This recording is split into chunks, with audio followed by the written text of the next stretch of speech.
¿De dónde sacan los protestantes que el Día de Muertos y Halloween son satánicos? Pues yo no sé. Bueno, primero que nada, la comunicación con los muertos, que es la necromancia, está prohibida en la Biblia, sobre todo en el Antiguo Testamento. De hecho, a muchos a los que hoy se les llama brujos, el Antiguo Testamento los llama necromantes. Y hay capítulos donde, me acuerdo, porque además lo comentamos aquí, de algún rey hebreo que va con una bruja que ella hable con los muertos para darle información y Dios se pone como la loca, esto no se debe de hacer, se enoja muchísimo.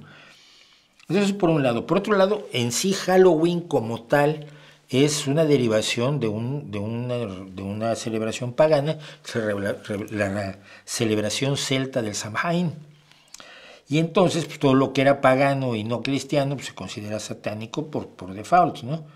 Y el Samhain, del Samhain vienen muchas de las tradiciones, las calabazas, por ejemplo, ¿no? Y puede ser por allí, no sé, yo no entiendo por qué la gente hace cosas. El Halloween se origina a partir del Día de Todos los Santos. No, no es cierto. Ese es un mito que han promovido los cristianos, Charles Darwin.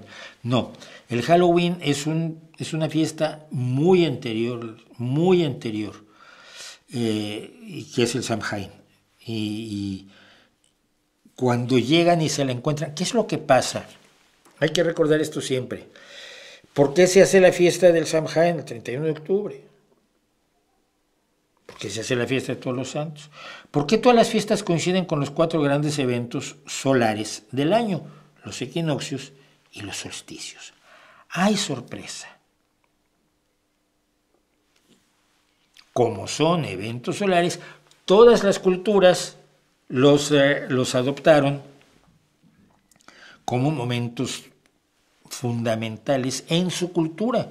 Entonces, la Navidad, ¿por qué cae el 25 de diciembre? Bueno, porque es el solsticio de invierno. ¡Ay, el solsticio de invierno! ¡Qué bonito! Y entonces, ¿por qué se identifica la Navidad con la fiesta del sol invicto de los romanos? Porque es el solsticio de verano, porque todos los pueblos, al darse el solsticio de invierno, se celebran porque pues, van a,